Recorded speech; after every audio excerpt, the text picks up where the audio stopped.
Hello the students, कैसे हैं आप सब लोग। मैं मोइन पठान एक बार फिर से आप सब लोगों के सामने। और आज हम लोग करने वाले हैं क्या, आज हम लोग करने वाले हैं हमारे बुक 1 का चैप्टर नंबर 1, जिसका नाम है end of bipolarity. Cold war era of course deleted है हमारे बोर्ड से, तो अपन एंड ऑफ बाइपोलैरिटी से स्टार्ट करेंगे। बहुत ही बढ़िया चैप्टर है। इसमें अपन देखेंगे कि जो बाइपोलर वर्ल्ड था वो कैसे खत्म हो जाता है ना। इसी वजह से चैप्टर का नाम एंड ऑफ बाइपोलैरिटी है। यूएसएसआर को एंड होते हुए देखेंगे। क्या यूएसएसआर को कोई हराता है या फिर यूएसएसआर खुद ब खुद खत्म हो जाता है, क्या लोग रिबेलियन करते हैं या क्या सीन था, इन सब चीज़ों के बारे में हम लोग देखने वाले हैं। आप सबका बहुत बहुत बहुत बहुत बहुत ज़्यादा स्वागत करता हूं मैं CUT अड्डा 24/7 पर, जो कि आप लोग लेकर आता है बहुत सारे इंपॉर्टेंट CUT से रिलेटेड वीडियोस, CUT के हर सब्जेक्ट के वीडियोस, बहुत सारे शॉर्ट्स, बहुत सारे नोटिफिकेशंस, बहुत सारे अपडेट्स। और आप सबकी हेल्प करता है आपके एग्जाम में मार्क्स को रेस करवाने में और आपका एग्जाम क्लियर करवाने में। तो क्या आप सब लोग रेडी है? अगर रेडी है तो ज़रा फटाफट से अपने गंदे गंदे से अंगूठे दिखाइए और बोलिए कि सर एकदम रेडी छे। आइए स्टार्ट करते। तो जैसे कि आप सब लोगों को पता है, what was the Soviet system. हम सबको पता है कि दुनिया जो है वो बाइपोलर वर्ल्ड थी। ठीक है, ये है हमारी ईस्टर्न दुनिया, ये है हमारी वेस्टर्न दुनिया। ईस्टर्न दुनिया में वेस्टर्न दुनिया में या वेस्टर्न वर्ल्ड में यूनाइटेड स्टेट्स ऑफ अमेरिका का दबदबा था, और यहाँ पर दूसरा सुपर पावर था हमारे पास, जिसका नाम था यूएसएसआर। ठीक है सर, ये दो सुपर पावर्स कैसे निकल कर आए, है ना, कैसे पता चला कि ये दो सुपर पावर्स है? तो वर्ल्ड वॉर 2 हुआ था, और वर्ल्ड वॉर 2 में अलाइड पावर्स और एक्सिस पावर्स आपस में लड़ रही थी। Allied powers and axis powers, they were fighting with each other. Allied powers में हमारे पास बहुत सारी कंट्रीज थी, एक्सिस पावर्स में बहुत सारी कंट्रीज थी। अलाइड पावर में United States of America, USSR, England और हमारे पास था फ्रांस। उसी तरीके से अगर अपन एक्सिस पावर की बात करें तो एक्सिस पावर में हमारे पास जर्मनी थी, जर्मनी में हिटलर बैठा हुआ था। अपने पास स्पेन था, जापान था, Japan was a world power that time, और इटली थी, और इटली में मुसोलिनी बैठा हुआ था। ठीक है, तो ये कुछ सिस्टम था। अलाइड पावर्स और एक्सिस पावर्स के बीच में लड़ाई हो रही थी। ठीक है, अलाइड पावर्स इस लड़ाई को जीत जाती है, एक्सिस पावर इस लड़ाई को हार जाती है। अलाइड पावर्स की जो आइडियोलॉजी है वो थी डेमोक्रेसी, और एक्सिस पावर की जो आइडियोलॉजी थी वो थी फैसिज्म। ठीक है सर, स्ट्रॉन्ग कौन था इन दोनों में? तो of course axis powers were much more stronger than the allied powers. Allied power से ज़्यादा स्ट्रॉन्ग थे एक्सिस पावर्स, लेकिन यूनाइटेड स्टेट्स ऑफ अमेरिका जब अलाइड पावर्स में आता है तो ज़्यादा स्ट्रॉन्ग बन जाता है अलाइड पावर्स। और लास्ट में होता क्या है कि अलाइड पावर जीत जाता है, एक्सिस पावर हार जाता है। ठीक है, ये जो अलाइड पावर जीतता है, इसमें से दो सुपर पावर निकल कर आते हैं। एक है यूनाइटेड स्टेट्स ऑफ अमेरिका और दूसरा है अपने पास यूएसएसआर। ठीक है, यूएसएसआर की अगर अपन बात करें तो यूएसएसआर 15 कंट्रीज का एक ग्रुप है। It was a group of 15 countries. और ये जो 15 कंट्रीज है, इसमें 7 एशियन कंट्रीज थी और 8 यूरोपियन कंट्रीज थी, या 8 ईस्टर्न यूरोपियन कंट्रीज थी। ठीक है, इन 15 कंट्रीज में से सबसे बड़ा कंट्री जो था वो रशिया था। Russia was the largest biggest country in USSR. तो USSR is a group of 15 countries, और United States of America is the another super power in the western world. ठीक है, हुआ क्या था कि ये लोग आपस में बटे हुए थे। ठीक है, मतलब पूरी दुनिया बटी हुई थी, दुनिया बाइपोलर हो गई थी, है ना। कुछ कंट्रीज इसका सपोर्ट करती थी, कुछ कंट्रीज इसका सपोर्ट करती थी, कुछ यूएसए का, कुछ यूएसएसआर का। ये वाला सिस्टम चल रहा था, है ना। यूरोप को अगर अपन देखें तो Europe was divided into 2 parts. Western Europe, जो हमारे पास वेस्टर्न यूरोप था, it was the supporter of United States of America, and the eastern Europe was the supporter of USSR. अगर हम इनकी आइडियोलॉजी को देखें, यूएसए और यूएसएसआर की, तो United States of America believed in the ideology of democracy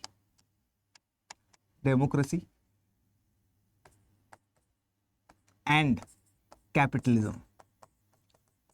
दूसरी तरफ अगर अपन यूएसएसआर को देखें तो it believed in the ideology of socialism. ठीक है, तो वर्ल्ड वॉर 2 का अगर अपन देखें तो वर्ल्ड वॉर 2 का टाइम पीरियड है from 1939 to 1945। This is the time period of world war 2।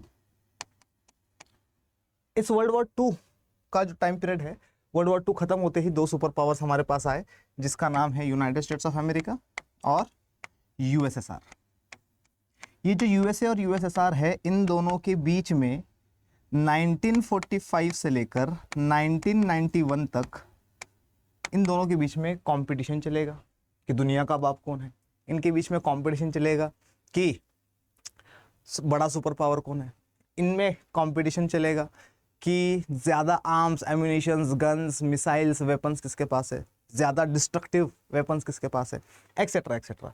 तो इन दोनों के बीच का जो कन्फ्लिक्ट है, जो कंपटीशन है, जो इन दोनों के बीच के टेंशन्स है, और जो इन दोनों के बीच की आइडियोलॉजिकल वॉर है, इन दोनों के बीच की जो आइडियोलॉजिकल वॉर है, ठीक है, 1945 से लेकर 1991 तक जो इन दोनों के बीच का competition, tensions, conflicts and ideological war है, इसी को अपन बोलते हैं कोल्ड वॉर। क्या कहते हैं अपन इसको? We know this as the time period of cold war. Sir cold war क्यों बोला जा रहा है, हॉट वॉर क्यों नहीं बोला जा रहा, या शूटिंग वॉर क्यों नहीं बोला जा रहा? So this time period is known as cold war because the United States of America and USSR they will not fight each other directly, है ना, एक इकट्ठा कन्फ्लिक्ट नहीं करेंगे एक दूसरे के साथ, मतलब एक साथ आमने सामने आकर लड़ाई नहीं करेंगे, इनडायरेक्टली लड़ाई करेंगे। समझ में आया कि नहीं? ठीक है, इसी वजह से जो यूनाइटेड स्टेट्स ऑफ अमेरिका और यूएसएसआर जो है, इनके बीच में बहुत सारे टेंशन्स थे, इनके बीच में बहुत सारे कन्फ्लिक्ट्स होंगे, सब कुछ होगा, लेकिन नॉट डायरेक्टली, इनडायरेक्टली। क्यों? क्योंकि यूनाइटेड स्टेट्स ऑफ अमेरिका को पता है कि यूएसएसआर बहुत पावरफुल है, यूएसएसआर को पता है कि यूनाइटेड स्टेट्स ऑफ अमेरिका बहुत पावरफुल है, इस वजह से डायरेक्ट आमने सामने नहीं भिड़ेंगे। दोनों के पास केमिकल वेपन्स है, बायोलॉजिकल वेपन्स है, न्यूक्लियर वेपन्स है, एटॉमिक बॉम्ब्स है, एक्सेट्रा एक्सेट्रा। अगर ये दोनों एक दूसरे के साथ आपस में भिड़ गए तो खत्म हो जाएंगे, ठीक है, पूरी दुनिया ही खत्म हो जाएगी इतना डिस्ट्रक्शन मचा सकते थे लोग। तो 1945 से लेकर 1991 तक ये दोनों एक दूसरे से नफरत तो करते हैं, लेकिन लड़ाई नहीं करते डायरेक्टली, इनडायरेक्टली करते, है ना। उसके एग्जाम्पल देखेंगे अपन। चलिए, तो अब अपन अपने को यहाँ पर जो समझना है वो ये समझना है कि यूएसएसआर का सिस्टम था कैसा, है ना। What was the Soviet system? Soviet system क्या था? The Union of Soviet Socialist republics.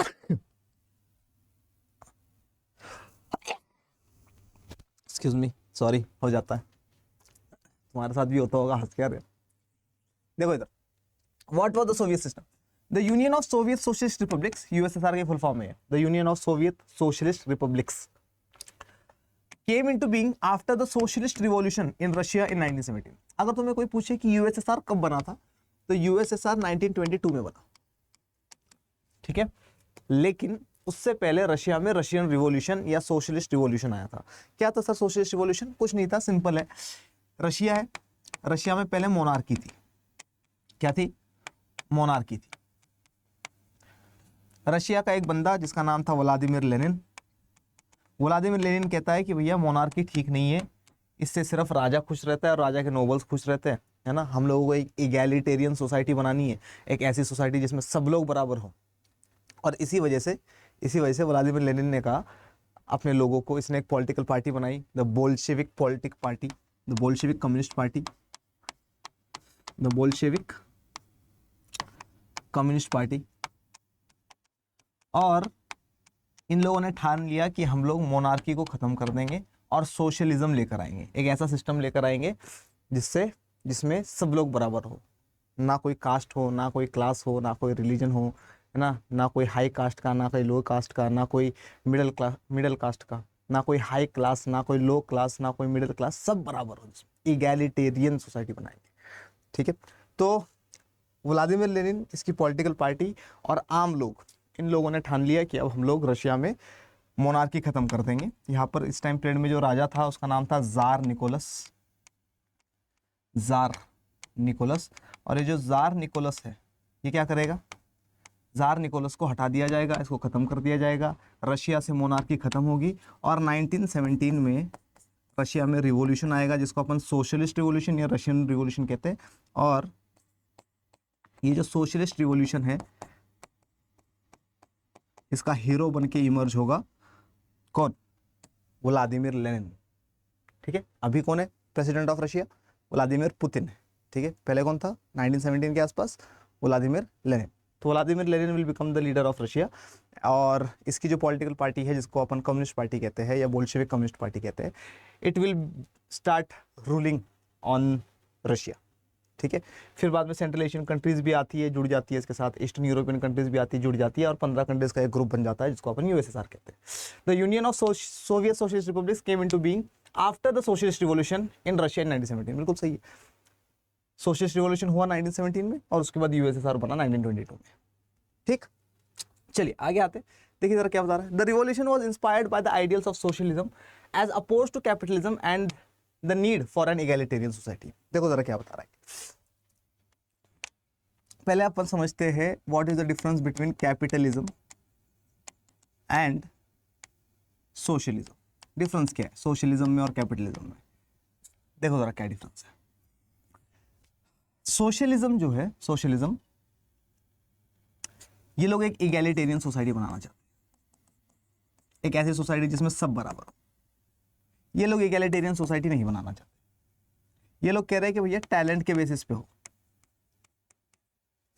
जिसमें ज्यादा टैलेंट है वो ज्यादा पैसा कमाए, स्टैंडर्ड ऑफ लिविंग उसका ज्यादा अच्छा हो, जो कम मेहनत करे उसके पास कम पैसा। ठीक है, तो डिमांड एंड सप्लाई पे चलता है। ठीक है, दूसरी चीज सोशलिज्म, सोशलिज्म में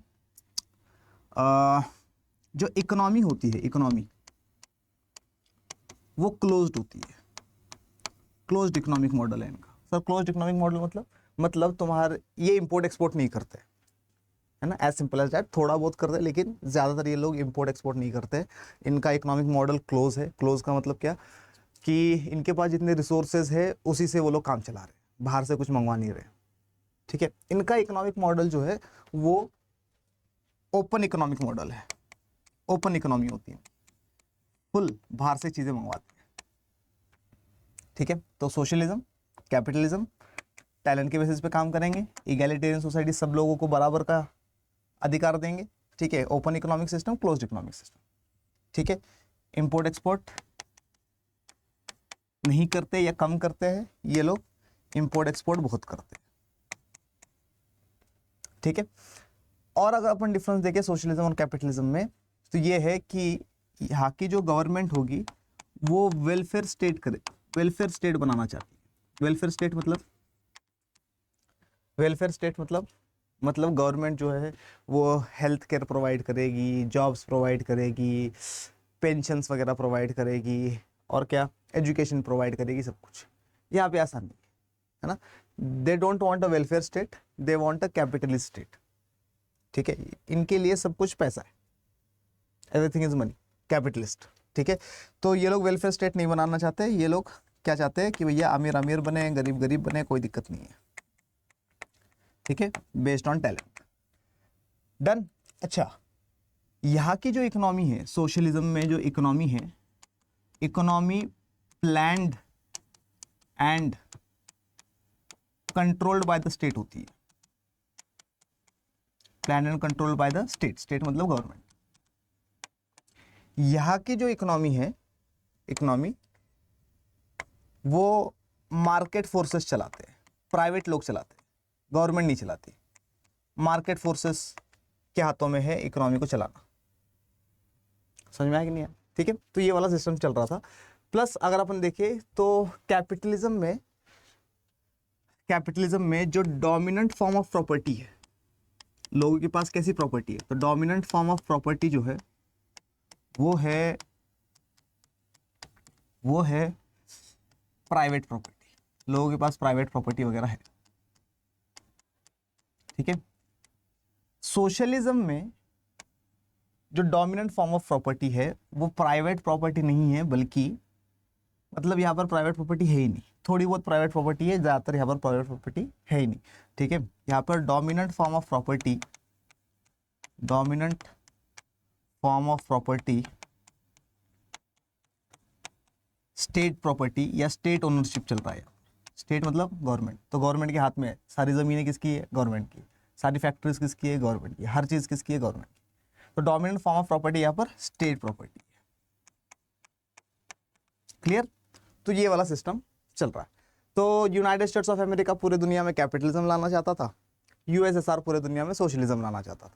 ठीक है सर, कौन सी आइडियोलॉजी अच्छी है कौन सी बुरी है, दोनों के प्रोज एंड कॉन्स है ना, ऐसा नहीं है कि कोई बहुत अच्छी है और कोई बहुत बुरी है, ठीक है। लेकिन सोशलिज्म जो है वो आइडियलिस्टिक है ना, सब लोग बराबर हो, सबके पास जॉब्स हो, सबके पास खाना पीना हो, गवर्नमेंट वेलफेयर के लिए काम करे, है ना, बहुत आइडियलिस्टिक है ये, मतलब ये प्रैक्टिकली मुझे नहीं लगता कि पॉसिबल है ना। सोशलिज्म यूएसएसआर चलाएगा लेकिन बाद में यूएसएसआर खत्म हो जाएगा तो उसके साथ साथ सोशलिज्म तो नहीं खत्म होगा, लेकिन ये पता चल जाएगा कि socialism is not long lasting, ठीक है। कैपिटलिज्म में भी बहुत कॉन्स है, लेकिन अपने पास कोई दूसरा सिस्टम नहीं है तो कैपिटलिज्म चल रहा है अभी, ठीक है। और जब तक यूनाइटेड स्टेट्स ऑफ अमेरिका जिंदा रहेगा तब तक तो कैपिटलिज्म चलेगा ही चलेगा। द रिवॉल्यूशन, कौन सी रिवॉल्यूशन की बात कर रहा है, सोशलिस्ट रिवॉल्यूशन ऑफ रशिया 1917 की बात कर रहा है। The revolution was inspired by the ideals of socialism. क्यों रिवॉल्यूशन आया रशिया में, because they were inspired by the ideals और the ideas of socialism as oppose to capitalism and oppose to capitalism. तो रशिया वाले लोग capitalism को पसंद नहीं करते थे, मोनार्की को पसंद नहीं करते थे, इस वजह से इसको अपोज कर दिया और सोशलिज्म को अपना लिया। And the need for an egalitarian society, और ये लोग क्या चाहते थे, एक इगैलिटेरियन सोसाइटी बनाना चाहते थे। What does an egalitarian society mean, a society which is casteless, classless etcetera etcetera and everyone are equal in that society, ठीक है। चलिए आगे आते थोड़ा सा अपन। The Soviet political system centered around the Communist Party and no other political party or opposition was allowed. The economy was planned and controlled by the state. ठीक है, ये तो मैंने बता ही दिया आप लोगों को। यूएसएसआर में जो भी चलेगा, देखो होता क्या था, जब व्लादिमीर लेनिन सोशलिस्ट रिवॉल्यूशन लेकर आया, ठीक है, 1917 में रिवॉल्यूशन आ गया। अब लोगों ने पूछा कि भैया इगैलिटेरियन सोसाइटी कैसे बनाएगा तू, ठीक है। तो व्लादिमीर लेनिन ने कहा कि अपने पास एक पॉलिटिकल पार्टी है, तो लोगों ने कहा हाँ है, क्या नाम है उस पॉलिटिकल पार्टी का, तो लोग बोले कि बोल्शेविक कम्युनिस्ट पार्टी नाम है उसका। तो व्लादिमीर लेनिन ने कहा ये जो बोल्शेविक कम्युनिस्ट पार्टी है ये इंश्योर करेगी कि इगैलिटेरियन सिस्टम बन जाए या इगैलिटेरियनिज्म आ जाए या लोग जो है वो इक्वल हो जाए, बराबर हो जाए, सबको सेम सैलरी मिले, है ना, equal pay for equal work, आदमी हो औरत हो सबको बराबर की सैलरी, ठीक है, बूढ़ा हो चाहे जवान हो, ज़्यादा काम कर रहा हो या कम काम कर रहा हो, है ना, इक्वल सैलरी मिले सबको, सबको जॉब्स मिले, कोई अनएम्प्लॉयमेंट नहीं होगा एक्सेट्रा एक्सेट्रा, ठीक है।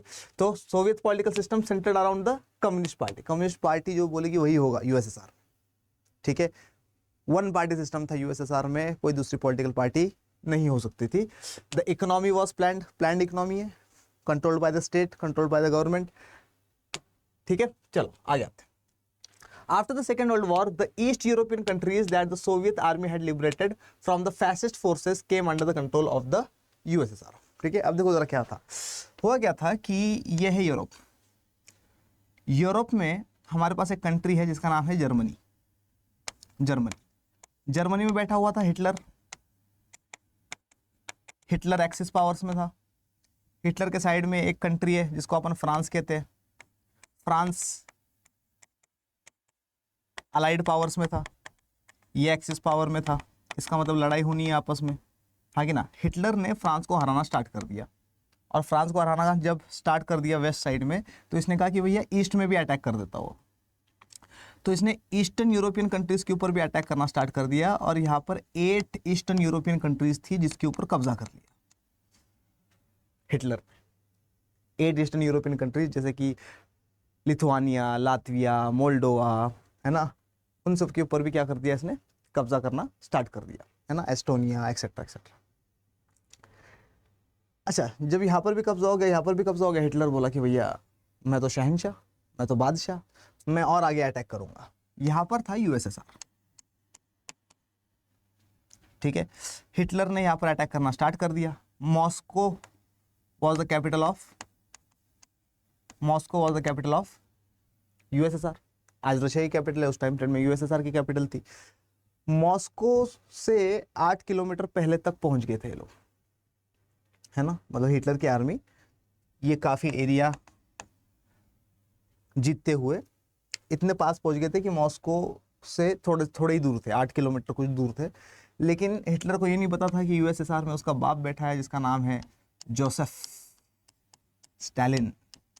और ये जो जोसेफ स्टालिन है ये अब क्या करने वाला है, ये पिटाई करने वाला है। तो जोसेफ स्टालिन किसकी पिटाई करने वाला है? जोसेफ स्टालिन पिटाई करने वाला है हिटलर की और उसके आर्मी की। जोसेफ स्टालिन सोशलिस्ट बंदा है।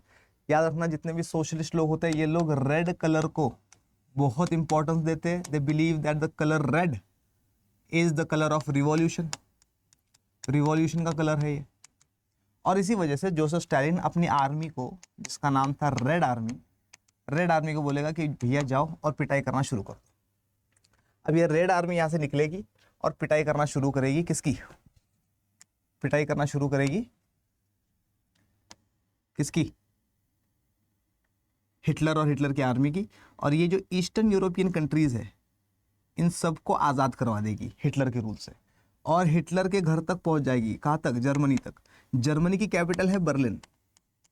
बर्लिन में जो पार्लियामेंट है, बर्लिन का कैपिटल सिटी में पार्लियामेंट होता है ऑफ कोर्स। बर्लिन में जो पार्लियामेंट था जर्मनी का उसको बोला जाता था रीस्टैग।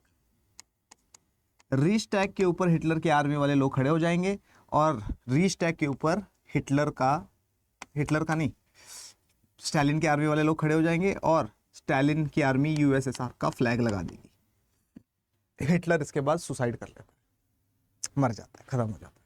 ठीक है, तो ये जो ईस्टर्न यूरोपियन कंट्रीज है इसको आज़ाद किसने करवाया? यूएसएसआर ने। तो ये ईस्टर्न यूरोपियन कंट्रीज कहेगी प्रभु प्लीज़ हमें अपने शरण में ले लीजिए, प्रभु प्लीज़ हमें क्या कर लीजिए, अपने ग्रुप में ले लीजिए, हमें भी यूएसएसआर का पार्ट बना दीजिए। तो eastern European countries after world war II they became the part of USSR. अभी ये लोग यूएसएसआर का पार्ट बन गई है, इसका मतलब यूएसएसआर के सिस्टम के अकॉर्डिंग चलना पड़ेगा, सोशलिज्म के अकॉर्डिंग चलना पड़ेगा। इनको भी कंट्रोल करेगी अब कम्युनिस्ट पार्टी। ठीक है, 1922 जब यूएसएसआर बना था तब एशियन कंट्रीज ऑलरेडी इसका पार्ट बन चुकी थी। यहाँ पर 5 सेंट्रल एशियन कंट्रीज थी, जैसे कि कजाकिस्तान, ताजिकिस्तान, उज्बेकिस्तान, तुर्कमेनिस्तान और किर्गिस्तान। ठीक है, तो टोटल 15 कंट्रीज का ग्रुप बन गया था यूएसएसआर। तो यही बता रहा है, after the second world war the East European countries और the eastern European countries that the Soviet army had liberated, that the red army had liberated, जिसको आजाद करवाया था, from the fascist forces, axis powers वाले लोग fascism में मानते थे, came under the control of USSR. तो ये सारे के सारे यूएसएसआर कंट्रोल में आ गए। दिस ग्रुप ऑफ कंट्रीज, अब जरा ध्यान सुनो क्या बता रहा है। This group of countries was called the Second World or the Socialist Bloc, held together by Warsaw Pact, a military alliance। अब बहुत अच्छे से सुनना जो मैं बता रहा हूँ आप लोगों को। ये है पूरी दुनिया, ये है आधी दुनिया। ठीक है, दुनिया कैसी थी? बाइपोलर।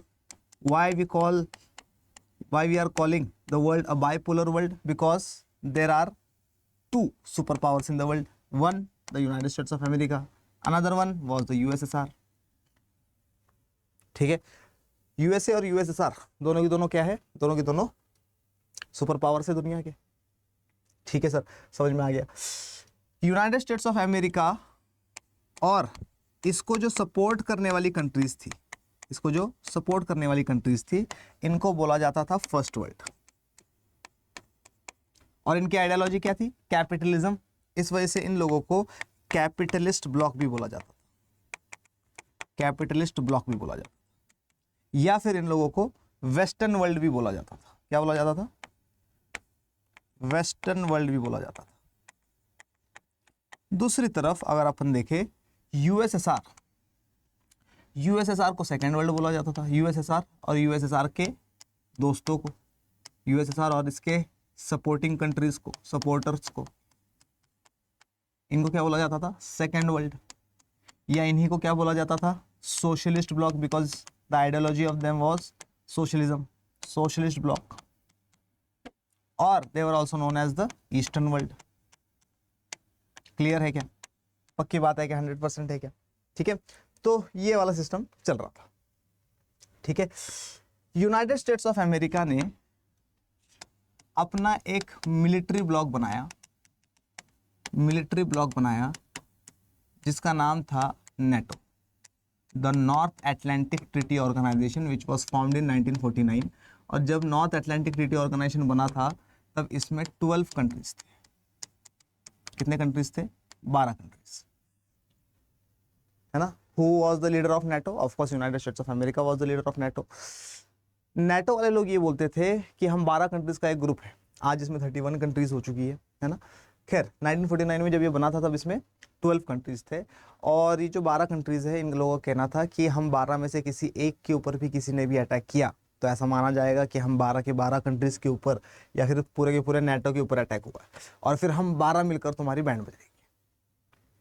ठीक है, it was a military alliance. ठीक है, मिलिट्री अलायंस था नेटो। ठीक है, यूनाइटेड स्टेट्स ऑफ अमेरिका ने 1954 में सीटो भी बनाया। सर सीटो क्या है? South east Asian treaty organisation. South east Asian countries आज़ाद हो रही थी तब, इंडोनेशिया, मलेशिया, है ना, ये लोग आज़ाद हो रहे थे। ठीक है, सिंगापुर, लाओस, कंबोडिया, ये लोग आज़ाद हो रहे थे। तो उनको अपने ब्लॉक में, देखो इधर आता है साउथ ईस्ट एशिया, तो इन कंट्रीज को अपने ब्लॉक में लाने के लिए और इनको कैपिटलिज्म फॉलो करवाने के लिए, इनके ऊपर इन्फ्लुएंस डलवाने के लिए यूनाइटेड स्टेट्स ऑफ अमेरिका ने 1954 में एक ग्रुप बनाया जिसका नाम था SEATO, the South east Asian treaty Organisation, which was formed in 1954। और इसको ज्वाइन करने वाली पहली 2 कंट्रीज थी, एक पाकिस्तान और दूसरी थाईलैंड। ठीक है, यूनाइटेड स्टेट्स ऑफ अमेरिका को अपना इन्फ्लुएंस और ज़्यादा बढ़ाना था वेस्टर्न वर्ल्ड में, सॉरी ईस्टर्न वर्ल्ड में, तो इसने सेंट्रल एशियन कंट्रीज या फिर अरब वर्ल्ड जिसको अपन बोलते हैं, उनको अट्रैक्ट करने के लिए 1955 में एक और ऑर्गेनाइजेशन बनाया यूनाइटेड स्टेट्स ऑफ अमेरिका ने, जिसका नाम है सेंटो, सेंट्रल ट्रीटी ऑर्गेनाइजेशन 1955। और सेंटो जो है ये बनाया गया था थ्रू बगदाद पैक्ट। अब यूनाइटेड स्टेट्स ऑफ अमेरिका ने 3 मिलिट्री अलायंसेस, तीन मिलिट्री ग्रुप्स बना दिए, एक बनाया नेटो, एक सीटो, एक सेंटो, हाँ ना। तो अब किसको, यूएसएसआर को लग रहा है कि भैया हमें भी कुछ बनाना चाहिए। तो यूएसएसआर ने 1955 में नेटो को काउंटर करने के लिए, to counter NATO, USSR formed a military alliance in 1955 which was known as the Warsaw Pact,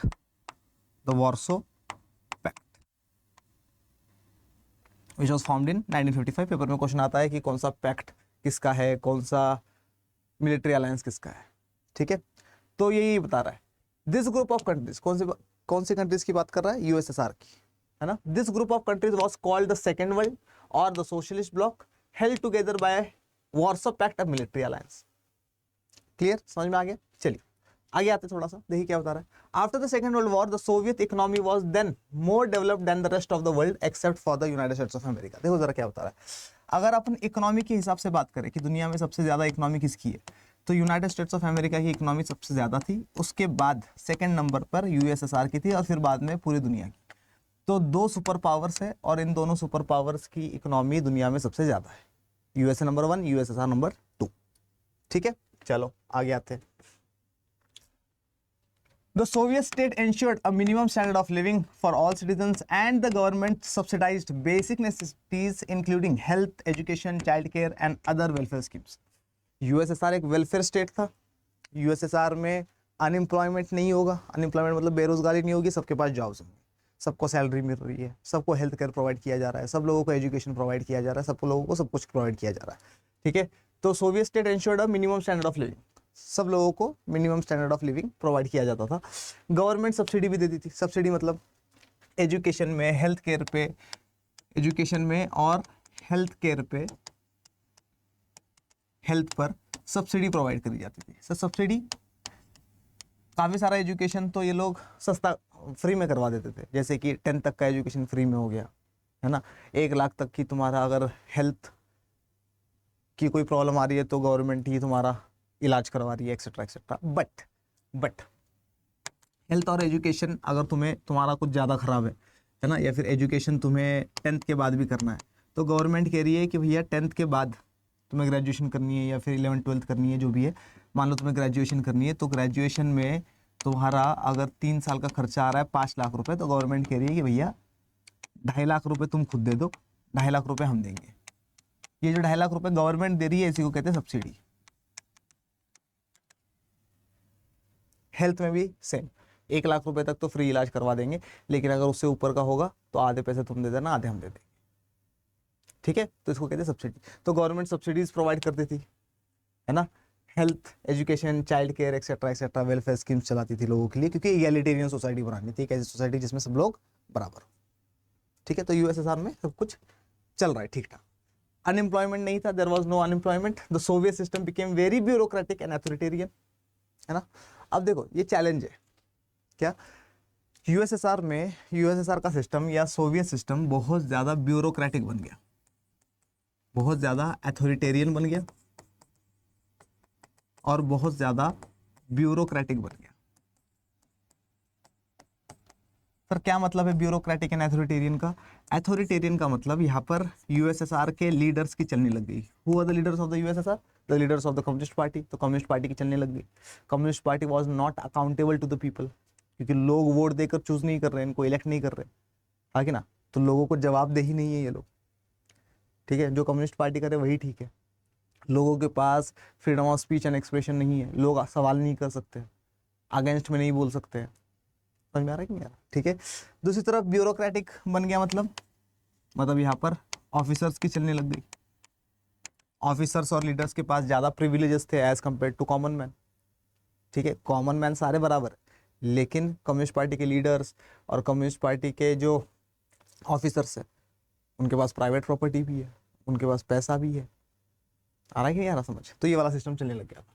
तो Soviet system became very bureaucratic and authoritarian, making life very difficult for its citizens.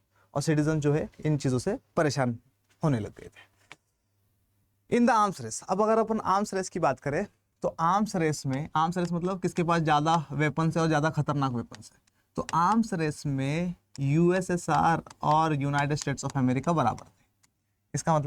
इसका मतलब ये है कि economy में तो हो सकता है कि यूनाइटेड स्टेट्स ऑफ अमेरिका आगे हो, लेकिन अगर अपन आर्म्स रेस की बात करें, किसके पास ज़्यादा वेपन्स है, किसी के पास ज़्यादा खतरनाक वेपन्स है, तो दोनों बराबर है। लेकिन यूएसएसआर को यूनाइटेड स्टेट्स ऑफ अमेरिका की बराबरी करने के लिए बहुत ज़्यादा इकोनॉमिक बर्डन फेस करना पड़ता था। आर्म्स, एम्युनिशंस, गन्स में या आर्म्स रेस में यूनाइटेड स्टेट्स ऑफ अमेरिका की बराबरी करने के लिए यूएसएसआर को बहुत ज़्यादा पैसा खर्च करना पड़ता था। ठीक, in the arms race the Soviet Union managed to match the US from time to time, but the Soviet Union lagged behind the West in technology, infrastructure and in fulfilling the political or economic aspirations of the citizens. ठीक है, तो ये बोलता है कि economy में तो वैसे ही यूनाइटेड स्टेट्स ऑफ अमेरिका आगे है, लेकिन अगर अपन टेक्नोलॉजी की बात करें तो टेक्नोलॉजी में भी यूनाइटेड स्टेट्स ऑफ अमेरिका आगे है। टेक्नोलॉजी के साथ साथ अगर अपन बात करें किसकी, इंफ्रास्ट्रक्चर की, रोड्स, ब्रिजेस, पुल, है ना, ये सारे की सारी वेस्ट में ज़्यादा बेटर है एज कम्पेयर टू ईस्ट, है ना। इम्पोर्ट एक्सपोर्ट करता है वो, इसलिए अच्छे मटेरियल है उसके पास, प्लस लोगों के एस्पायरेशंस भी यूनाइटेड स्टेट्स ऑफ अमेरिका वगैरह में पूरे हो रहे हैं। क्यों? क्योंकि यूनाइटेड स्टेट्स ऑफ अमेरिका में पॉलिटिकल आइडियोलॉजी क्या है? डेमोक्रेसी। और डेमोक्रेसी में वही होता है जो लोग चाहते हैं, because democracy means rule of the people. अरे हाँ कि ना? ठीक है, तो आर्म्स रेस में तो ये लोग बराबर थे, लेकिन किस चीज़ में? लोगों की इच्छाएं पूरी करने में, लोगों के डिज़ायर्स पूरे करने में, और टेक्नोलॉजी में, इंफ्रास्ट्रक्चर में, इकोनॉमी में USSR United States of America के पीछे चल रहा है। आगे आते हैं।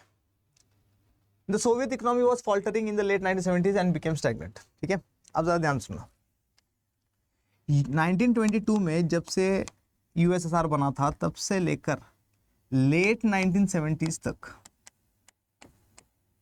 यूएसएसआर की इकोनॉमी बढ़िया चलती रही, लेकिन उसके बाद स्टैग्नेंट हो गई। स्टैग्नेंट मतलब रुक गई, इससे ज़्यादा इकोनॉमी बढ़ी नहीं रही है। लोग ज़्यादा हो गए लेकिन प्रोडक्शन उतना ही है। ठीक है, तो इकोनॉमी बढ़ नहीं रही है आफ्टर 1975 के बाद। ठीक है, इसका एक रीज़न ये भी था कि अफगानिस्तान के साथ वॉर भी हो रहा था इस टाइम पीरियड में यूएसएसआर का। यूएसएसआर अफगान वॉर 1979 में स्टार्ट होता है, जिसकी वजह से इकोनॉमी फिर स्टैग्नेंट ही रहती है, ऊपर बढ़ती ही नहीं है। ठीक है, मतलब ये लग रहा है अपने को कि यूएसएसआर में कुछ तो गड़बड़ है। क्या गड़बड़ है? कि यहाँ का सिस्टम अथॉरिटेरियन बन चुका है, ब्यूरोक्रेटिक बन चुका है, करप्शन बहुत ज़्यादा हो चुका है। ठीक है, और सिस्टम को चेंज की ज़रूरत है। अब सिस्टम कैसे चेंज होगा, आइए ज़रा उसके बारे में देखते हैं। Gorbachev and the disintegration. Gorbachev and the disintegration करने से पहले थोड़े से अपन लीडर्स के बारे में देख लेते हैं। यूएसएसआर का सबसे बड़ा पहला लीडर जो बनेगा वो बनेगा व्लादिमीर लेनिन। व्लादिमीर लेनिन का टाइम पीरियड आप लोग याद रख लेना, 1917 से लेकर 1924 का टाइम पीरियड है। He was the first leader of Russia plus USSR. ठीक है, तो 1922 में यूएसएसआर बनता है, तो तब भी Vladimir Lenin was the leader of USSR. इसको इसका जो सक्सेसर है इससे भी ज़्यादा खतरनाक है, जिसका नाम है Joseph Stalin. Joseph Stalin was known for rapid industrialization in USSR. He was known for the Great Terror of 1930s. Great Terror of 1930s क्या था कि जितने भी लोग स्टालिन के अगेंस्ट में बोलते थे, चाहे वो कम्युनिस्ट पार्टी के अंदर के लोग हो या कोई आम आदमी हो, सबको मरवा दिया इसने। समझ में आया कि नहीं? Joseph Stalin. Time period of Joseph Stalin is from 1924 to 1953। अगर अपन बात करें आगे थोड़ा सा और चले, तो तीसरा हमारे पास जो लीडर है उसका नाम है निकिता, लड़का है खुरुशेव। निकिता खुरुशेव का टाइम पीरियड है फ्रॉम 1953 टू 1964। इसके टाइम पीरियड में क्यूबन मिसाइल क्राइसिस हुई थी 1962 में, जो कि तुम लोगों ने नहीं पढ़ा है ऑफ कोर्स, क्योंकि कोल्ड वॉर एरा नहीं। ठीक है, बस इतना याद रख लेना, 1962 क्यूबन मिसाइल क्राइसिस हुई थी और 1961 में बर्लिन वॉल बनाई गई थी इसी के टाइम पीरियड में। ठीक है, चौथे नंबर पे अपन आते हैं। फोर्थ नंबर पे हमारे पास है लियोनिड ब्रेजनेव। लियोनिड ब्रेजनेव जो है इसका टाइम पीरियड है फ्रॉम 1964 टू 1982। ठीक है, इसके बाद पांचवें नंबर पे हमारे पास जो लीडर आता है वो आता है ये बंदा, जिसका नाम है मिखाइल गोर्बाचेव। मिखाइल गोर्बाचेव का टाइम पीरियड है from 1985 to 1991। He was the last leader of USSR, क्योंकि 1991 में यूएसएसआर टूट जाएगा, फूट जाएगा, खत्म हो जाएगा। ठीक है, इसके टाइम पीरियड में। इसके बाद रशिया बन जाएगा ना, यूएसएसआर का सक्सेसर बन के आएगा रशिया। और रशिया का फर्स्ट प्रेसिडेंट जो बनेगा, या यहाँ पर छठा नंबर लिख दो, he will be Boris Yeltsin. ठीक है, तो बोरिस येल्सिन के बारे में भी पढ़ना है अपने को। बोरिस येल्सिन का टाइम पीरियड जो है वो है from 1991 to 1999, but he was the first president of Russia. तो इनके बारे में देख लिया अपन ने। अब आते हैं मिखाइल गोर्बाचेव के पास। Gorbachev and the disintegration. Mikhail Gorbachev, who had become general secretary of the communist party of the Soviet Union in 1985, started reforming the system. Gorbachev जब आया, Gorbachev became the president of USSR in 1985, March 1985। और Gorbachev जब आया तो Gorbachev ने देखा कि यार हमारा सिस्टम खोखला हो चुका है, अब इसमें चेंजेस लाने की जरूरत है। तो मिखाइल गोर्बाचेव ने दो चेंजेस प्रपोज करे। इसने कहा कि हम लोगों को पेरिस्ट्रोइका करना पड़ेगा। लोगों ने पूछा व्हाट इज पेरिस्ट्रोइका, इसने कहा कि इकोनॉमिक रिफॉर्म्स करने पड़ेंगे, इकोनॉमिक रिफॉर्म्स करने पड़ेंगे। क्यों? क्योंकि इकोनॉमी हमारी स्टैग्नेंट हो चुकी है, अब इकोनॉमी को भगाना है तो चेंजेस करने पड़ेंगे। ओपन इकोनॉमिक सिस्टम लाना पड़ेगा, ओपन इकोनॉमी करना पड़ेगा। ओपन इकोनॉमी मतलब, ओपन इकोनॉमी कहाँ थी? वेस्टर्न वर्ल्ड में। इसने कहा ओपन इकोनॉमी करना पड़ेगा। दूसरा इसने जो प्रपोज किया था रिफॉर्म, वो था ग्लासनोस्ट। सर ग्लासनोस्ट क्या है? पॉलिटिकल रिफॉर्म्स करने पड़ेंगे। और पॉलिटिकल रिफॉर्म्स में इसने कहा कि हम लोगों को मल्टी पार्टी सिस्टम लाना पड़ेगा। मल्टी पार्टी सिस्टम मतलब डेमोक्रेसी लाने की बात कर रहा है। ठीक है, तो लोग भड़क गए कि भैया तू ईस्टर्न वर्ल्ड का बंदा है और तू वेस्टर्न वर्ल्ड को फॉलो करना चाहता है, पागल हो गया। समझ में आया कि नहीं? कम्युनिस्ट पार्टी के लोग भड़क जाएंगे इसके अगेंस्ट में। तो Mikhail Gorbachev, he will become the general secretary of the Communist Party in 1985 itself. Plus, Mikhail Gorbachev will also become the president of USSR in 1985. ठीक है, इसका एक दोस्त है जिसका नाम है Boris Yeltsin, who will later become the first president of USSR, first president of Russia. ठीक है, तो ये क्या करता है, जैसे ही मिखाइल गोर्बाचेव प्रेसिडेंट बन जाता है, वैसे ही ये बोरिस येल्सिन को अपने दोस्त को मॉस्को का मेयर बना देता है, मेयर ऑफ मॉस्को बना देता है। ठीक है, चले आगे, चलिए आगे आते हैं। He decided to normalize relations with the West and democratize and reform the Soviet Union, but he did not anticipate the defects of the system. ठीक है, अब जरा ध्यान सुनो। सिस्टम खराब हो चुका है। ठीक है, ये क्या चाहता था मिखाइल गोर्बाचेव कि भैया यूएसएसआर को अगर टिकाना है तो चेंजेस करने पड़ेंगे, रिफॉर्म्स लाने पड़ेंगे, लोग खुश नहीं है, लोगों के पॉलिटिकल इकोनॉमिक एस्पिरेशंस पूरे नहीं हो रहे हैं, और इसके साथ साथ क्या इकोनॉमी का बैंड बजा हुआ है प्लस पॉलिटिकल सिस्टम का बैंड बजा हुआ है, तो रिफॉर्म्स लाने की ज़रूरत है। तो इसने कहा कि हम लोगों को क्यों लड़ना है वेस्ट के साथ, है ना। वेस्ट और मतलब यूएसएसआर और यूनाइटेड स्टेट्स ऑफ अमेरिका आराम से भी तो रह सकते हैं, क्या ज़रूरत है कोल्ड वॉर करने की, लड़ाई करने की, टेंशंस कन्फ्लिक्ट्स बिना बात के, ठीक है। तो he decided to normalise relations with the West and democratise and reform the Soviet Union. Democracy लाने की बात करी, सोवियत यूनियन को रिफॉर्म्स लाने की बात करी, लेकिन इसके बोलते ही कि मैं रिफॉर्म्स ला रहा हूँ, ग्लासनोस्ट लेकर आ रहा हूँ, पेरिस्ट्रोइका लेकर आ रहा हूँ, तो लोग भड़क गए। लोग बोले कि भैया ये तो वेस्टर्न्स की बोली बोल रहा है, ठीक है, ये ईस्टर्न वर्ल्ड का बंदा है लेकिन वेस्टर्न्स की बोली बोल रहा है, देखा गद्दार, ठीक है। अच्छा, जैसे इसने रिफॉर्म्स की बात करी तो ये है यूएसएसआर, ये थी eastern European countries, 8 eastern European countries. इन 8 ईस्टर्न यूरोपियन कंट्रीज में ये जो 1 2 3 ईस्टर्न यूरोपियन कंट्रीज है, ये बाल्टिक सी से जुड़ी हुई है। किससे जुड़ी हुई है? बाल्टिक सी से। इस वजह से these 3 countries are known as the Baltic states. ये 3 कंट्रीज कौन सी है? एस्टोनिया, लातविया और लिथुआनिया, ठीक है। तो जैसे रिफॉर्म्स की बात हुई तो लिथुआनिया वाले लोगों ने सबसे स्टार्टिंग में, सबसे पहले लिथुआनिया स्टार्टेड प्रोटेस्टिंग। लिथुआनिया ने प्रोटेस्ट करना स्टार्ट कर दिया कि भैया हमें वेस्ट की तरह नहीं बनना है ना। तो 1988 से लिथुआनिया प्रोटेस्ट करना स्टार्ट कर दिया, और लिथुआनिया के प्रोटेस्ट स्टार्ट करते ही लातविया भी करने लग गया, एस्टोनिया भी करने लग गया, ठीक है। This countries together are known as Baltic states और बाल्टिक नेशंस, ठीक है। पेपर में आता है क्वेश्चन बाल्टिक स्टेट्स कौन से, तो तीनों का नाम याद रखना है। तो 1988 से लिथुआनिया ने प्रोटेस्ट करना स्टार्ट कर दिया। अच्छा, अगर प्रोटेस्ट हो रहा है तो एक लीडर क्या करता है? एक लीडर जाता है वहाँ पर, उस कंट्री में जाएगा, उस कंट्री को जाकर बोलेगा कि भैया मैं क्यों चेंज लाने की कोशिश कर रहा हूँ, क्योंकि हमारा सिस्टम खराब हो चुका है, तुम्हारे डिज़ायर्स पूरे नहीं हो रहे, एक्सेट्रा एक्सेट्रा। मिखाइल गोर्बाचेव गया ही नहीं। मिखाइल गोर्बाचेव नहीं गया तो इनके पंख और निकल गए। अब ये लोग पहले तो प्रोटेस्ट कर रहे थे रिफॉर्म्स के अगेंस्ट में, लेकिन अब ये लोग मांगना स्टार्ट करते हैं इंडिपेंडेंस, कि हमें रहना ही नहीं है अब यूएसएसआर। क्या मांगना स्टार्ट करेंगे? They will start, they will demand for independence ना। तो पेपर में क्वेश्चन आता है कि what was the immediate cause, what was the immediate cause for the disintegration, for the disintegration of USSR. USSR के डिसइंटीग्रेशन का immediate cause क्या था? तो आंसर आएगा नेशनलिज्म, राष्ट्रवाद, ठीक है। यहाँ वाले सारी के सारी कंट्रीज ये बोलने लगी कि हमारा देश, हमारे लोग, हमारा कल्चर, हमारा ट्रेडिशन, ठीक है, और रूल भी करेंगे हम। राष्ट्रवाद की भावना आने लगी, ठीक है, और हमारे एरिया को हम रूल करेंगे। This was the immediate cause for the disintegration of the USSR. तो अपने को क्या पता लग रहा है? अपने को पता लग रहा है कि यूएसएसआर को खत्म करने का दम किसी दूसरे सुपर पावर में नहीं है, बल्कि यूएसएसआर को खत्म किया खुद उसके लोगों ने, ठीक है। तो ये सिस्टम चल रहा था। आगे आते, देखिए क्या बता रहा है। The people in the East European countries which were part of the Soviet bloc started to protest against their own governments and Soviet control. वही ईस्टर्न यूरोपियन कंट्रीज ने क्या करना स्टार्ट कर दिया? प्रोटेस्ट वगैरह करना स्टार्ट कर दिया। Gorbachev did not intervene when the disturbances awkward. जब प्रोटेस्ट हो रहे थे तो गोर्बाचेव गया नहीं।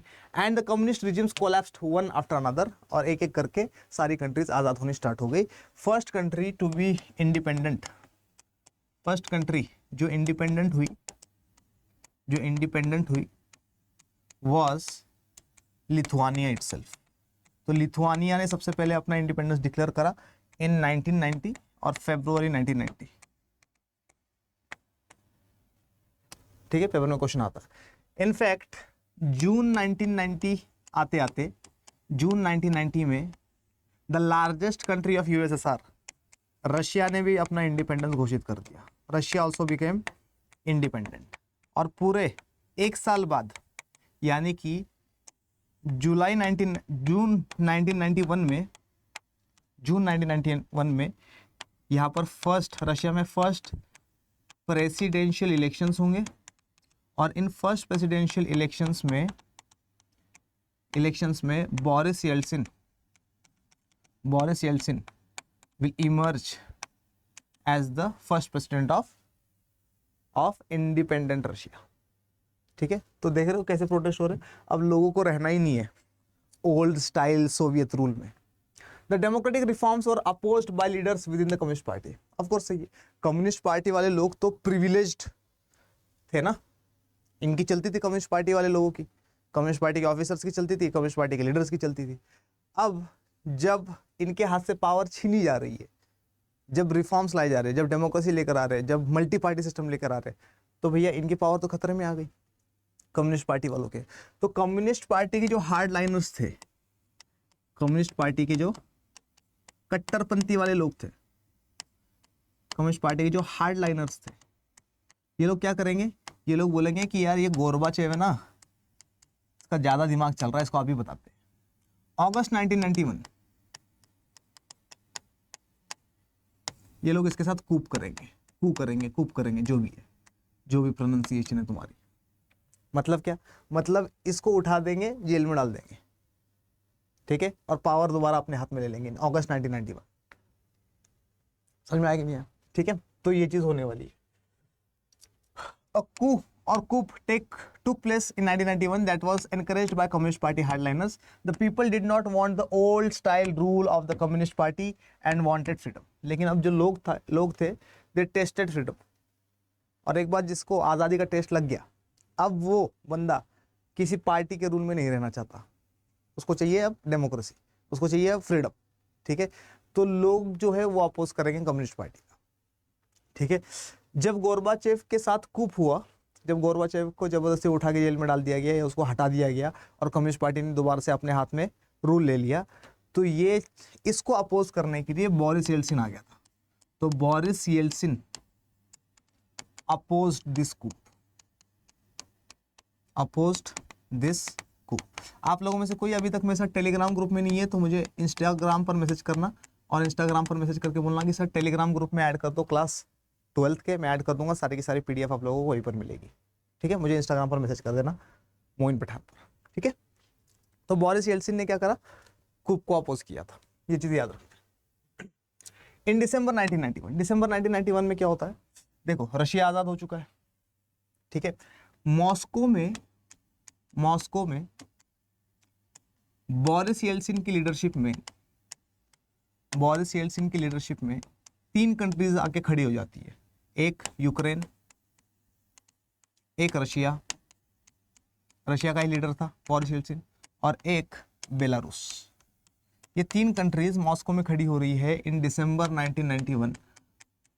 और दिसंबर 1991 में बोरिस येल्सिन अनाउंस कर रहा है कि भैया अब USSR जैसी कोई चीज़ नहीं बची, अब हम लोग USSR को डिसबैंड घोषित कर रहे हैं, USSR हैज़ बीन डिसबैंडेड। दूसरा जो अनाउंसमेंट ये लोग करते हैं वो ये करते हैं बोरिस येल्सिन की लीडरशिप में कि कम्युनिस्ट पार्टी को हम लोग बैन कर रहे हैं, कम्युनिस्ट पार्टी ऑफ USSR को हम लोग क्या कर रहे हैं, हम लोग बैन कर रहे हैं।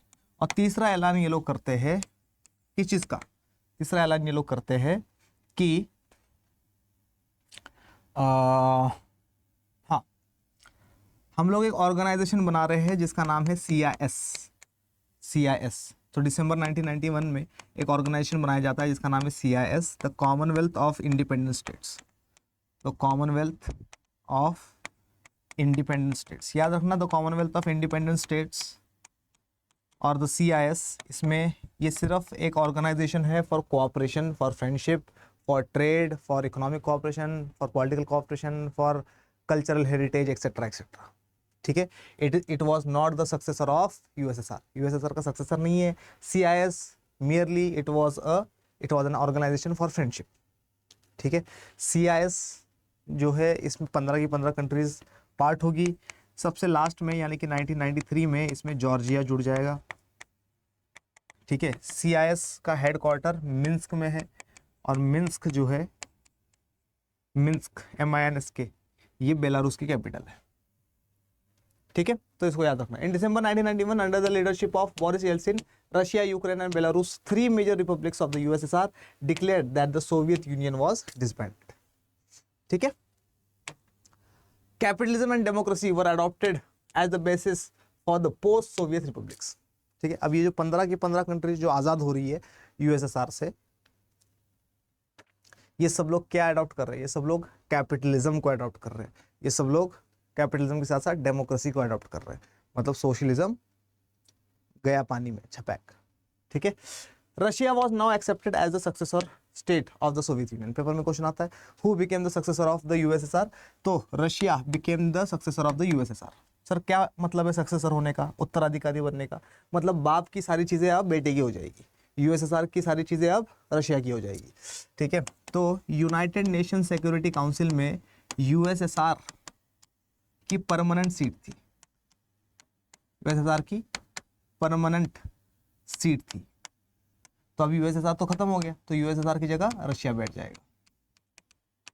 ठीक है सर।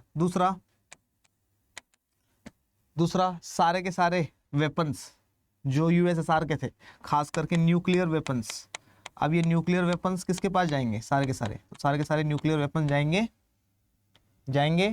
अरे बोलो, रशिया के पास। तीसरा इंपॉर्टेंट, यूएसएसआर ने अपने टाइम पीरियड में बहुत सारी इंटरनेशनल ट्रीटीज करी होगी। ये सारी की सारी इंटरनेशनल ट्रीटीज, ये सारी की सारी इंटरनेशनल ट्रीटीज अब कौन निभाएगा? रशिया निभाएगा। तो now Russia became the successor of the USSR. ठीक है। देखो क्या बता रहा है, it inherited the Soviet seat in the United Nation Security Council. Russia accepted all the international treaties and commitments of the Soviet Union. Why did the Soviet Union disintegrate? अब ये बड़ा खतरनाक क्वेश्चन है कि सोवियत यूनियन जो है वो disintegrate क्यों हुआ था? Due to internal weakness. Internal weakness जो थी, पॉलिटिकल सिस्टम खराब हो चुका था, इकोनॉमिक सिस्टम खराब हो चुका था, इसी वजह से तो सोवियत यूनियन खत्म हो गया, है ना। The internal weaknesses of Soviet political and economic institutions fail to meet the aspirations of the people. Economic system खराब, पॉलिटिकल सिस्टम खराब, प्लस लोगों के एस्पायरेशंस, विशेष डिमांड्स पूरी नहीं हो रही थी, लोगों के पास freedom of speech and expression नहीं था। The Soviet economy used much of its resources. अच्छा देखो, हुआ क्या था कि यूएसएसआर का पैसा कहां पर खर्च हो रहा है? यूएसएसआर का पैसा खर्च हो रहा है आर्म्स रेस में। आर्म्स रेस में यूनाइटेड स्टेट्स ऑफ अमेरिका की बराबरी करने के लिए इसको बहुत पैसा खर्च करना पड़ रहा है। दूसरा यूएसएसआर की जो सैटेलाइट स्टेट्स है, सर सैटेलाइट स्टेट्स मतलब वो स्टेट्स, ईस्टर्न यूरोपियन स्टेट्स और सेंट्रल एशियन कंट्रीज, इनको संभालने में या फिर इनको डेवलप करने में बहुत ज़्यादा पैसा लगा रहे हैं। खास करके ईस्टर्न यूरोपियन कंट्रीज को डेवलप करवाने में बहुत ज़्यादा पैसा लगा रहा है यूएसएसआर। सर क्यों? Because Eastern European countries were attached to the Western European countries. ये लोग देख रहे हैं कि इधर डेवलपमेंट हो रहा है, और अगर इधर डेवलपमेंट नहीं होगा तो ये लोग भाग जाएंगे इस साइड। तो यूएसएसआर का बहुत सारा पैसा खर्चा हो रहा है ईस्टर्न यूरोपियन कंट्रीज को डेवलप करने में, सेंट्रल एशियन कंट्रीज को डेवलप करने में और आर्म्स रेस में, जिसकी वजह से इसके ऊपर आ रहा है इकोनॉमिक बर्डन आ रहा है। क्लियर? चलिए, तो Soviet economy used much of it's resources in maintaining a nuclear and military arsenal and the development of its satellite states in the Eastern European countries and within the Soviet system, the 5 Central Asian republics in particular. The economic stagnation for many years. So अपन देखते हैं 1970s के बाद तो economic stagnation ही है. Thus economic stagnation for many years led to severe consumer shortages and a large section of Soviet society began to doubt and question the system. अभी क्या हो रहा था? अभी 1922 से लेकर 1991 तक या 1985 तक लगा लो, अभी तक सब लोग बोल रहे थे कि भैया यूएसएसआर का सिस्टम, ईस्टर्न वर्ल्ड में यही बातें हो रही थी ना कि यूएसएसआर का system United States of America से ज़्यादा अच्छा है। लेकिन अब अचानक बोल रहे हैं कि हमारा सिस्टम अच्छा नहीं है, ठीक है, हमारी इकोनॉमी रुकी हुई है, हमारा पॉलिटिकल सिस्टम ठीक नहीं है। तो अब क्या होगा? अब लोग डाउट करने लग गए कि भैया क्या हमारा सिस्टम सोशलिज्म सचमुच में अच्छा है या वेस्टर्न सिस्टम ही अच्छा है? हाँ, तो लोग डाउट में आने लग गए। और जब कोई बंदा डाउट में आता है तो सवाल करता है। अब उसको परवाह नहीं है कि भैया गवर्नमेंट जवाबदेही है या नहीं है, इज गवर्नमेंट अकाउंटेबल और not, I will ask questions. ठीक है, तो लोग डाउट करने लग गए थे सिस्टम पे। कॉन्सिक्वेंसेज ऑफ डिसइंटीग्रेशन, क्या कॉन्सिक्वेंस होंगे यूएसएसआर के खत्म होने की वजह से? क्या होगा? जो दुनिया अभी बाइपोलर वर्ल्ड थी अब वो यूनिपोलर हो जाएगी। दुनिया में एक ही सुपर पावर रहेगा, इसका नाम है United States of America. United States of America पूरे दुनिया में क्या करेगा? राज करेगा। यूनाइटेड स्टेट्स ऑफ अमेरिका जो है दुनिया पे राज तो करेगा, लेकिन यूनाइटेड स्टेट्स ऑफ अमेरिका पूरी दुनिया को डेमोक्रेसी अडॉप्ट करवा लेगा, कैपिटलिज्म अडॉप्ट करवा देगा। आ रहा है कि नहीं आ रहा समझ? ठीक है। प्लस आर्म्स रेस खत्म, arms race over, cold war over. समझ में आएगा नहीं? देखो जरा क्या बता रहा। Consequences of disintegration. It meant the end of the Cold War confrontations. Cold War USA और यूएसएसआर के बीच में थी, यूएसएसआर खत्म, कोल्ड वॉर खत्म। आइडियोलॉजिकल डिस्प्यूट, आइडियोलॉजिकल वॉर चल रही थी कि क्या सोशलिज्म अच्छा है कैपिटलिज्म से, या कैपिटलिज्म अच्छा है सोशलिज्म से। ठीक है, अब ऐसी कोई डिबेट ही नहीं बची क्योंकि यूएसएसआर खत्म मतलब सोशलिज्म खत्म। वैसे तो आइडियोलॉजी कभी नहीं मरती है, लेकिन आइडियोलॉजी को सपोर्ट करने वाला इतना बड़ा सुपर पावर खत्म हो गया, तो अब कोई डिबेट नहीं कर रहा कि क्या सोशलिज्म कैपिटलिज्म से बेटर है। सबको पता लग गया कि capitalism is better than socialism. Power relations in world politics change. दुनिया में पावर रिलेशंस चेंज हो जाएंगे। अपने को पता है कि एस्टोनिया, लातविया, लिथुआनिया जैसी countries they were the members of USSR and therefore they were the members of Warsaw Pact. Warsaw Pact के मेंबर्स होंगे ना ये लोग। लेकिन September 1991 they all will become the members of what? United Nations. And later on in 2004 they all will become the members of European Union as well as of NATO. दुनिया की power relations change हो रही है कि नहीं हो रही है? बिल्कुल चेंज हो रही है ना। Power relations in the world politics changed and therefore it led to change in the relative influence of ideas and institutions. The US became the sole super power और यूनाइटेड स्टेट्स ऑफ अमेरिका अकेला sole super power बन के emerge हो जाता है। Backed by the power and the prestige of the US, the capitalist economy was now the dominant economic system internationally. अब United States of America capitalism और democracy को support कर रहा है। अब ये पूरी दुनिया को कैपिटलिज्म और डेमोक्रेसी अडॉप्ट करने के लिए फोर्स करेगा और पूरी दुनिया कर भी लेगी।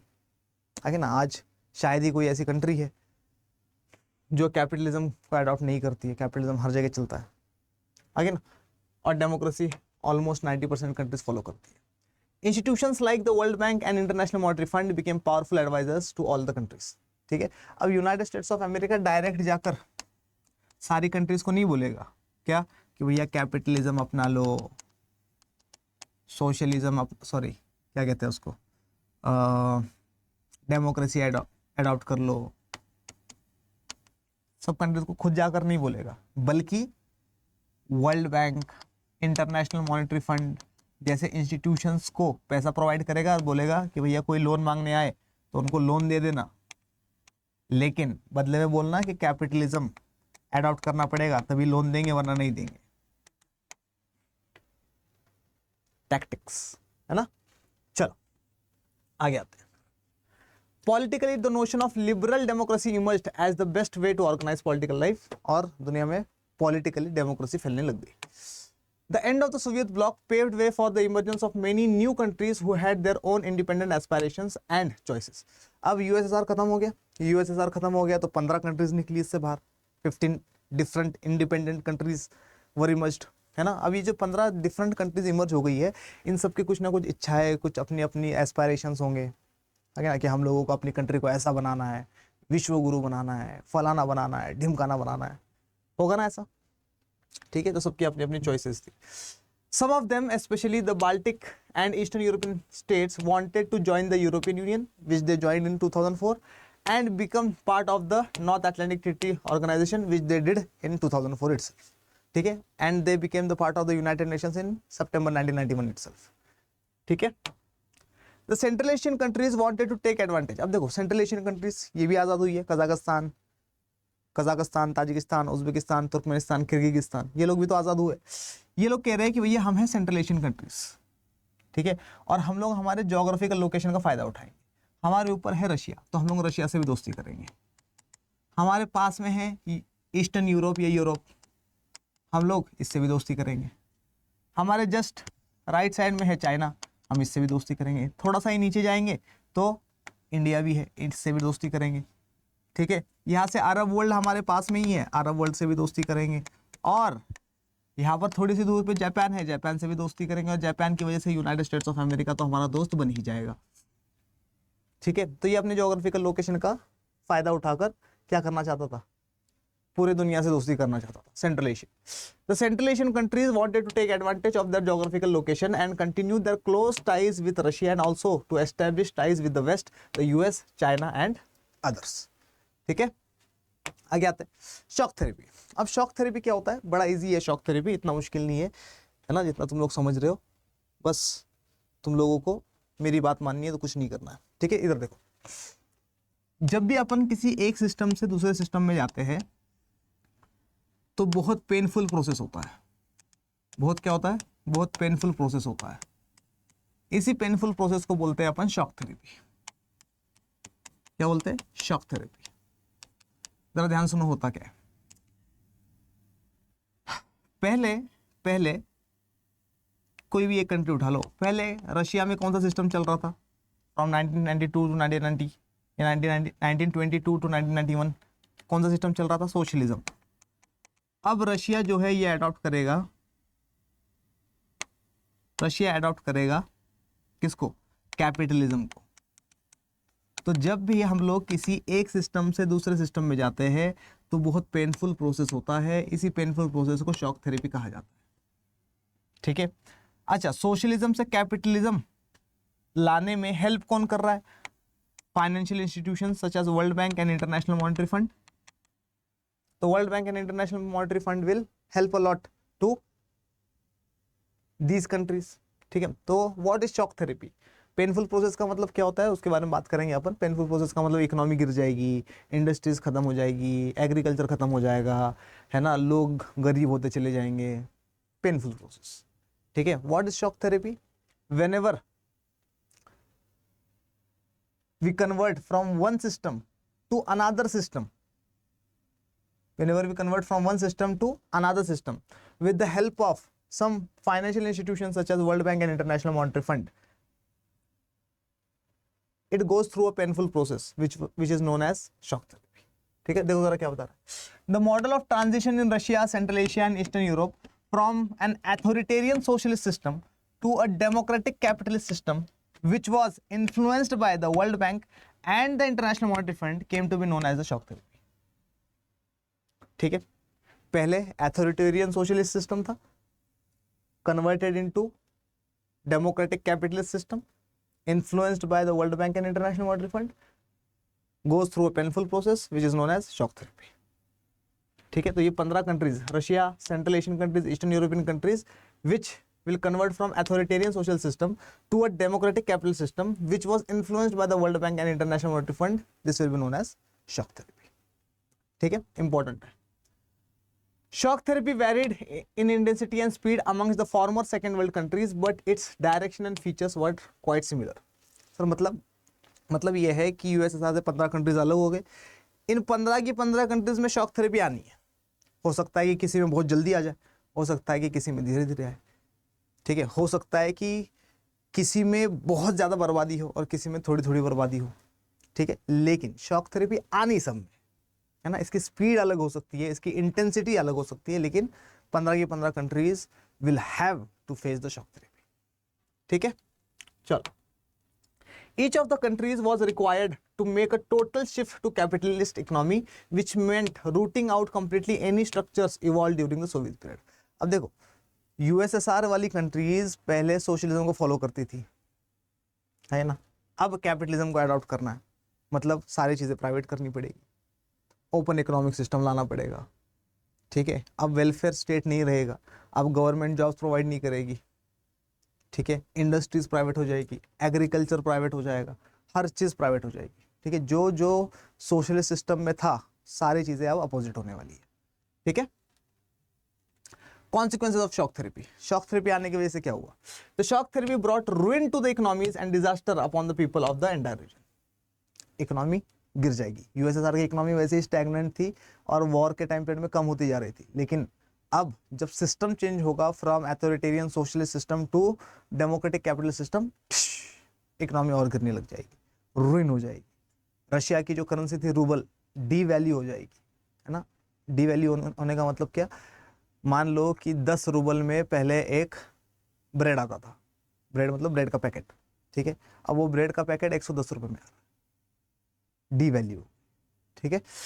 The shock therapy brought ruin to the economies and disaster upon the people of the entire region. The value of ruble, the Russian currency, declined dramatically, and the rate of inflation, महंगाई बढ़ने लग गई, ठीक है। क्यों, खाने के लिए कुछ नहीं था, खाने के लिए कुछ नहीं था तो बाहर से मंगाना पड़ रहा, ठीक है। महंगाई बढ़ी हुई है ऑलरेडी, बाहर से जब चीजें मंगाओगे और महंगी मिलेगी।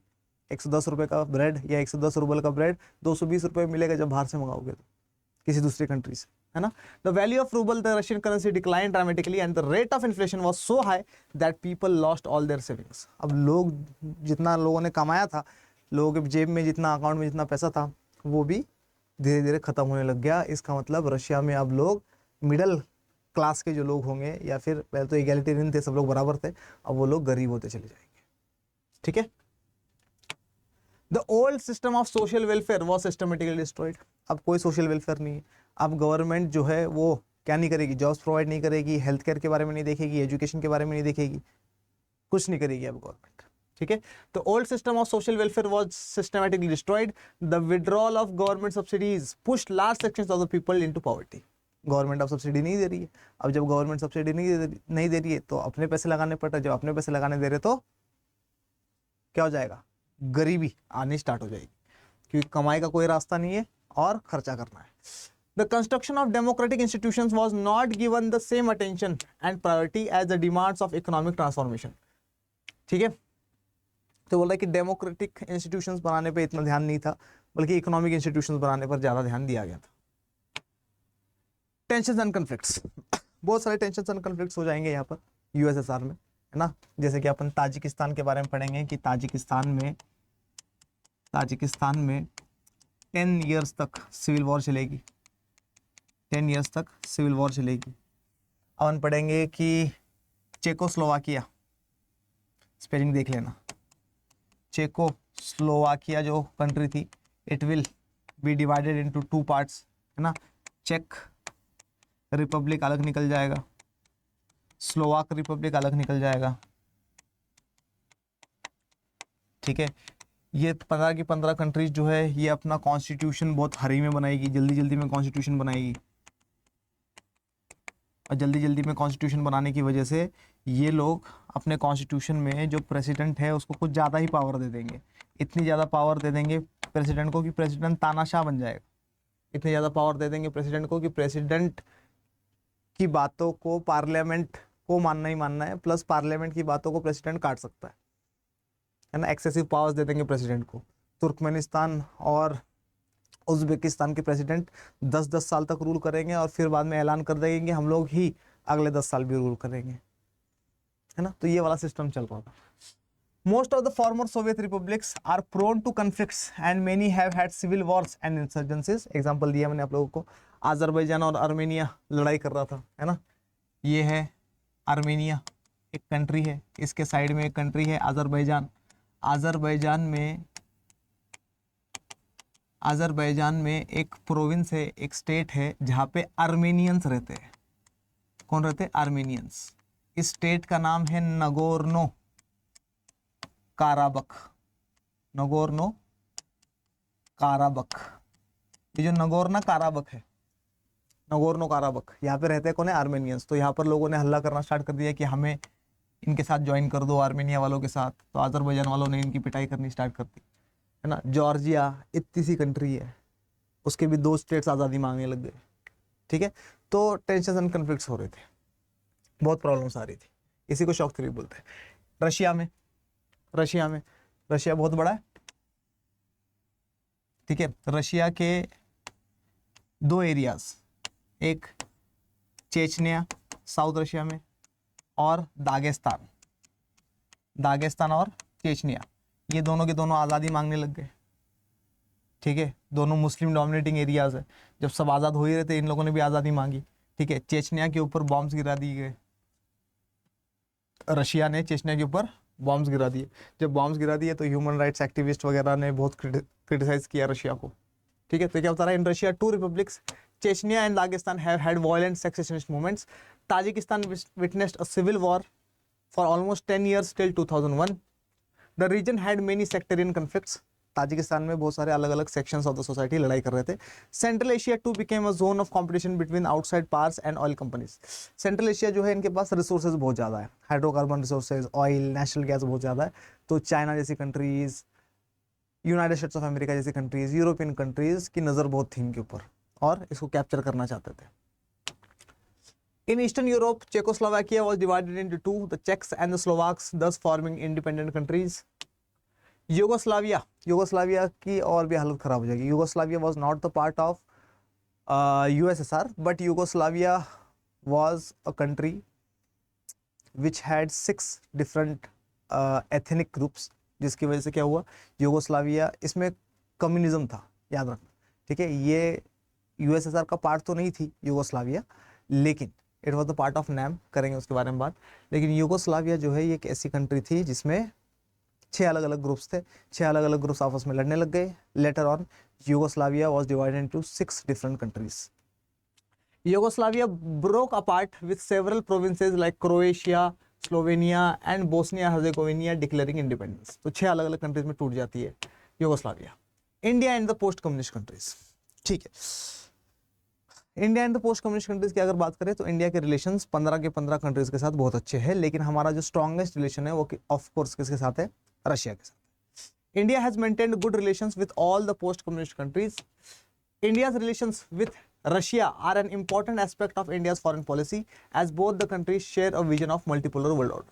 ठीक है, तो ये क्या बोल रहा है, इंडिया और रशिया का एक विजन था. क्या विजन था कि दुनिया में कोई एक सुपर पावर नहीं होना चाहिए, बल्कि दुनिया में मल्टीपल सुपर पावर्स होनी चाहिए. दुनिया बाइपोलर या यूनिपोलर नहीं होनी चाहिए, बल्कि मल्टीपोलर वर्ल्ड होना चाहिए. ठीक है, तो ये विजन किसका है, इंडिया और रशिया का, है ना. 2000 में इन 2001 इंडिया ने और रशिया ने 80 बायलैटरल एग्रीमेंट्स भी साइन करे, अलग अलग चीज़ पे कोऑपरेशन करने के लिए. ठीक है, तो more than 80 bilateral agreements have been signed between India and Russia as part of the Indo-Russian Strategic Agreement of 2001. India benefited from Russia. अच्छा देखो, इंडिया और रशिया की दोस्ती बहुत अच्छी है. तो जब भी यूनाइटेड नेशंस में कश्मीर का मुद्दा उठाता है कि कश्मीर किसका पार्ट होना चाहिए, इंडिया का या पाकिस्तान का, एक्सेट्रा एक्सेट्रा, तो रशिया हमेशा सपोर्ट करता है इंडिया को. ठीक है, India benefited from Russia over issues like Kashmir, energy supplies, access to central Asia, balancing its relations with China. ठीक है, तो चाइना हमें तंग करता है तो रशिया बैठा हुआ है हमारा दोस्त, वो चाइना को अपने आप संभाल लेता है. ठीक है, कश्मीर के मुद्दे पे हमें सपोर्ट करता है. रशिया में एनर्जी सप्लाईज, नेचुरल गैस बहुत है रशिया के पास, ऑयल बहुत है रशिया के पास, है ना. और अब हम लोग सबसे ज़्यादा ऑयल रशिया से मंगा रहे हैं. ठीक है, सेंट्रल एशिया से हाइड्रोकार्बन्स लेने के लिए, ऑयल लेने के लिए, नेचुरल गैस लेने के लिए भी रशिया हम लोगों को सस्ता दिलवा देता है. तो रशिया के साथ रिलेशन से हम लोगों को बहुत ज़्यादा फायदा होता है. Russia benefited from this relationship because India is the second largest arms market for Russia. ठीक है, तो रशिया वेपन्स बेचता है. ठीक है, तो सेकेंड नंबर पर सबसे ज़्यादा आर्म्स, एम्यूनिशंस, गन्स, हेलमेट्स, ठीक है, मिलिट्री इक्विपमेंट्स, हम लोग मिलिट्री हार्डवेयर अपन किससे मंगाते हैं, रशिया से मंगाते हैं. तो रशिया अपने ज़रिए से पैसा भी कमाता है. ठीक है, और यहाँ पर अपना ये चैप्टर हो जाता है खत्म. ठीक है, अच्छा, आप लोगों में से कोई अगर मेरे साथ टेलीग्राम ग्रुप में नहीं है तो मुझे इंस्टाग्राम पर मैसेज करिए फटाफट से, और मुझे बोलिए कि सर टेलीग्राम ग्रुप में ऐड कर दीजिए. ये क्लास 12th के मैं ऐड कर दूंगा, आप सब लोगों को PDF वहीं पर मिल जाएगी. प्लस ह्यूमैनिटीज़ अड्डा 24/7 पर रोज़ रात में 9 बजे मेरी लाइव क्लास चलती है. ठीक है, तो वहाँ पर भी आ जाइए करिए आप लोग रोज़ रात में 9 बजे ह्यूमैनिटीज़ अड्डा 24/7 पर. ठीक है, यूट्यूब पे जाएंगे, सर्च करेंगे तो मिल जाएगा आप लोगों को. ठीक, बाकी आप लोग टेलीग्राम ग्रुप में ऐड हो जाएंगे तो वहाँ पर मैं डालता रहता हूँ लिंक वगैरह. ठीक है, अगर आप लोग अभी तक बोर्ड्स की और CUET की तैयारी एकदम डिटेल में अच्छी तरीके से करना चाहते हैं तो आप लोग ज्वाइन कर सकते हैं हमारा महापैक ज्वाइन करने के लिए इसमें आप लोगों को 2 चीज़ें करवाई जा रही है. बोर्ड्स की भी तैयारी करवाई जा रही है आप लोगों को, और बोर्ड्स के साथ साथ CUET की भी तैयारी करवाई जा रही है.